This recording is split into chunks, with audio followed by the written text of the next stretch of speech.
Alright, our next movie will be Love and Air Sex from 2013, directed by Brian Posier? Not even sure.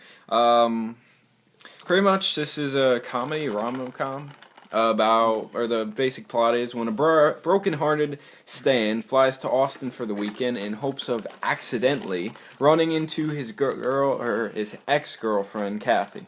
He arrives to find their best friends Jeff and Kara in the middle of their own vicious breakup. Before too long, battle lines are drawn, and with the Air Sex World Championships in town, anything can go down. That is the basic run through of that. Now, I just have to say right now, Jeff is my favorite character in the movie. He's just so entertaining. Most definitely. Zach Krager. I just want to say, this movie, some of it may not make sense, so you may want to go watch it. I wouldn't necessarily recommend it. But what we're talking about here is the main focus of this movie. It was a rom-com, like I said, and it started out with a serious romantic relationship, and then apparently they broke up. 6 months later, they're both doing the same things. Not that big of a deal. Then he notices that she's booking a flight to Austin. He heads to Austin hoping to find her, and like I said, they meet their friends Jeff, Kathy, Kara. I don't know. Just Kara. But that's the normal Jeff part. That's the romantic comedy. And then that's the love. Now, was it Air Sex? That's where this movie takes a weird turn. Air Sex is very entertaining. You have to agree with me on that. It was entertaining. It's a comedy movie. It's supposed to. For me, it felt like, I don't know.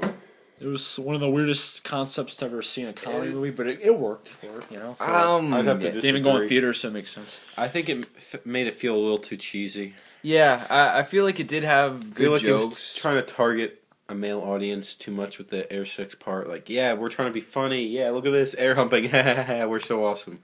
I really don't Let's try to throw this in the story. Guys, I'm telling you, it will work. People love to see this. I'm telling you, there was 2 different directors for this, and one of them had that idea, the other had this, and then they're like, what should we go with? Love or air sex? HBO got involved. They're like, no, we need air sex in here. I'm sorry, if we're gonna make it a movie, we need air sex. I'm sorry, we had this idea 20 years ago. Now we're putting it in your movie. How long it took them to think the guy's like, no, but it's gonna be this really sincere movie where they stare off at the end, and then you're like, oh, that's pretty cool. Not like where they're banging air. Yeah. It had a flavor to the movie. I mean, it wasn't the worst thing. I just think it wasn't a very good mix of the two. At the same time, it propelled the movie forward, because if you think about it, it had a good premise with the whole ideas. It just didn't have much to push it. I hated the beginning scene. Alright, there is no way in hell 2 people would just happen to be masturbating separately to each other on the same night, having the same fantasy when they haven't been together for 6 months. Not possible. I'm sorry. It's just not possible. That was really strange. The comedy in this movie I thought was good towards the middle, including the air sex scenes, and then I just felt like just had a slow pace to it and just dragged on. I thought the air sex scenes were funny, what but was then the guy with the mustache? Ralph. That was his name. That guy reminded me of somebody I know. He just reminds you of that kid that's always trying hard to get the girl, but just never is able to. Whoa, when she took the picture, he jumped up and like, whoa! And then she said he had a big, you know what? Yeah, that was hilarious. And then the other guy, what was his name? Jeff saw the photo, and then he's like, he had to stop. He's like, "Is this?" I love that girl's explanation of breaking up with her boyfriend. I just wanted some other dick. I needed new dick. Yeah, it's just gonna get a new dick in there, and we'll just get that new one. It's bigger. The other one was pretty small. We need new dick. Yeah, that girl was a complete whore. I don't know. I didn't really like that. The main character's friends are a bunch of tools. Yeah, they really are. They're especially that one, the tall guy. The tall guy with the curly hair. Reminds me of someone I know. You can't say it. He's sitting there going in, and then they were hanging the 2 girls at that one point with the. What was that girl's name? Pocahontas. Yeah. Oh my god. Pocahontas. Oh, what was his best friend? Just hit on every single girl. Oh my god, that was hilarious. The hookup bar scenes were hilarious. Like with the whore girl. What was her name? Kara. And Ralph and all that stuff, and then the other guy, his brother, and Kathy. I don't know, that was weird. That was insane. What was his name? Like, why does this movie care so much about dick pics? Yeah, there was that. I feel like they were trying to be. I was gonna talk the movie at that point. I was like, what was the point of wait. We heard on the news dick pics are a big thing nowadays. Let's put it in this movie. I'm not sure. Was there? I remember the one with the bar. Was there photos another? like it was what was his name again? Stan, and then the girl, what's her name? Haley. They were sending each other like a dick photo and then a photo like I think her vagina. It was like weird. I was like, why do they show this? I'm like, like aside from that, they didn't show any nudity in this movie. I just realized that they didn't. Well, they had a lot of what was this bad rated? language, but they didn't show. It was rated R, right? Because it had a lot of bad it language should in be, but I didn't don't show it, and they showed a dick pic and a vagina pic, so they should obviously they would be did rated R. show Right? it. I forgot. They did. Remember? They showed it. Stan was sending Yeah. Haley one, and then Haley sent him one back. I forgot. And He's so used to it. He's the only one at her concert, I think. Yeah. Oh, yeah. Was that girl smoking weed at that one point? Yeah, she was. I believe that was it. Yeah, and then he Why started. was he took a acting huge. like they were gonna get caught smoking? I mean, That guy was just. Where awkward. were they?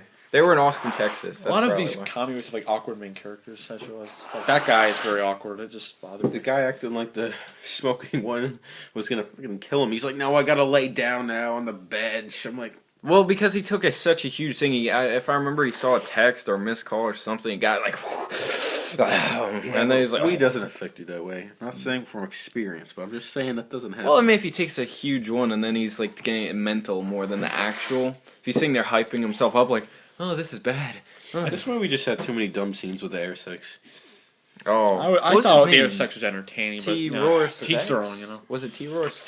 Was it T. Roar sex or Fuckasaur sex? Fuckasaur sex. Oh my god, I remember that. Fuckasaur sex. Yeah.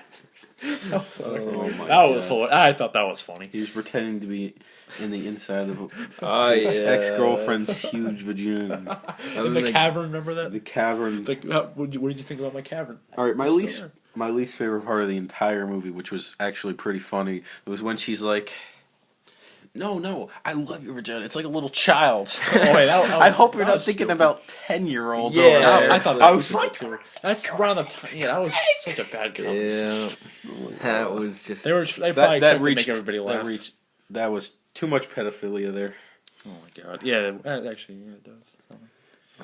The angry sex in this movie. Oh yeah, that one scene with Jeff and Kara that she's like grabbed his lip. Oh, that was a weird scene. Then they're like, I was like, my dick. It's it's like a small child. Such a weird scene. I love your dick. I mean, the comedy was there and I mean the air sex scenes and I gotta say it wasn't a great comedy. It never will be a great comedy. They should have removed a little more of the romantic. Yeah, the romance was not really there. I didn't feel it. It's like saying, who watches Superbad for the romance? Exactly. Well, they should have went more comedy, and then no one would even care about the romance. Makes sense why this movie never went to if theaters. They did that though, the romance wasn't great, but the ending kind of. The ending was stupid. What? I love the ending. I liked the ending a lot. That was perfect. That was the best romantic comedy ending I've ever enjoyed. I haven't seen that many, to be honest. Making fun of When Harry Met Sally. Yeah, I don't know what that is. You didn't actually mention what this got on Rotten Tomatoes. Oh yeah, you're right. To mention that. And the budget and box office. I may have missed the budget, but I know IMDb 5.3. People didn't love it. Can't blame them. I can understand that. 67% Rotten Tomatoes. The critics. That's a little surprising. It. A little surprising there. Didn't really enjoy it. I mean, it only sits. Couple of the actors and actresses: Ashley Bell, Zach Kreger, Sarah Paxton, and Michael Stahl. David. Michael Stahl was Stan, I believe. Yeah, he was Stan. Yeah, Stan the man. Stan. Probably my least favorite character in that movie. He's pretty awesome though. Yeah, I don't really like him. Now, why didn't you like the ending? I just thought it was kind of a boring ending. I thought it. I feel like it also was a sequel bidding, so we'll see Love and Intersex 2. No, that was we probably will. Who knows? It does not. I know it didn't go in theaters, but who knows? You could always make another one.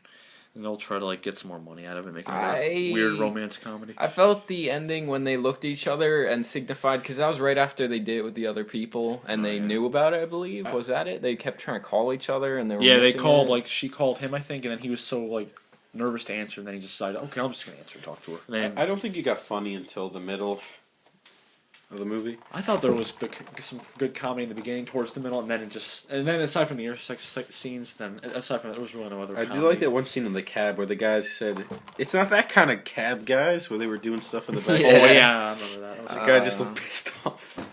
That was pretty funny. Yeah.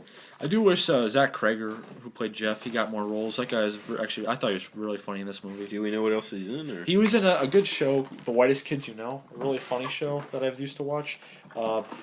And I think he's also in a show called Parenthood. Never watched that show. Parenthood? That sounds familiar. I think he's in Oh, I've Parenthood. seen that. I think he's in Parenthood. I've never watched it, but I believe he's in that show. But he needs more movie roles that actually go into theaters, not just like this movie. Actually, this didn't go into theaters? I mean, No, it didn't. I looked it up. It didn't go in. Oh.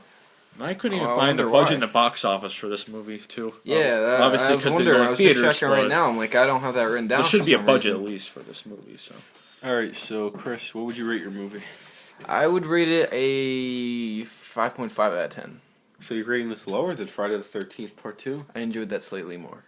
Just because it's more interesting. Without the big stuff shocker. I liked the stuff I liked, it makes it up to 5. The rest of the stuff I was just like, I don't know why I'm watching this. No one wants to see this. yeah, that was gross. That was stupid. Probably wasn't even his though, but who knows? I'd give this a 6 out of 10. What did I give for Friday? Oh, yeah, I gave Friday 13th Part 2 a 5 out of 10. So I did like this movie a little bit more than Part 2 because Part 2 is just some dumb slasher. And that's pretty much what it is. This movie at least was funny at times, and I was entertained by Zach Krager, and the other actors tried, and I liked them. I give it a 6 out of 10 personal, 4 out of 10 professional. Gotta be a little stricter there. Was there any part of the movie where you wanted to turn it off? Me, definitely. The dick pics, you kidding me? Not the first one, no. That one was funny as hell. Where the guy's like, no, wait, don't show my true colors. Stan and Haley, that was just nasty. That was pretty funny. You gotta admit, that was pretty funny. Well, like, what was Mine Brian was Posehn when they thinking? first went to the Air Six. They were sitting in the theater and everyone's like, all right, the fucking Doris X, get up here. Fucking Yeah. Doris Rex. Yeah. I was like, I really want to turn this off. I didn't mind it really. I didn't feel like I needed to turn it off. I mean, it wasn't that I loved it, but I just decided to keep trucking through the movie. I'm like, it is a dick pic scene, whatever. I guess I can just keep watching it. Guess I'll just keep watching this movie, see if I'm glad I didn't have any more more pictures. pictures. I mean, we gotta find out one way or But another. I don't think I'd ever watch this movie again, though. That's the only thing. I think I might someday, just to... If I was forced to, that's one thing. But I don't ever watch this again. I'd watch this over watching Friday the 13th Part 2. Anything else to say, yes? No, that's all I have to say. Those are some good games. Alright, well that's the end of this one.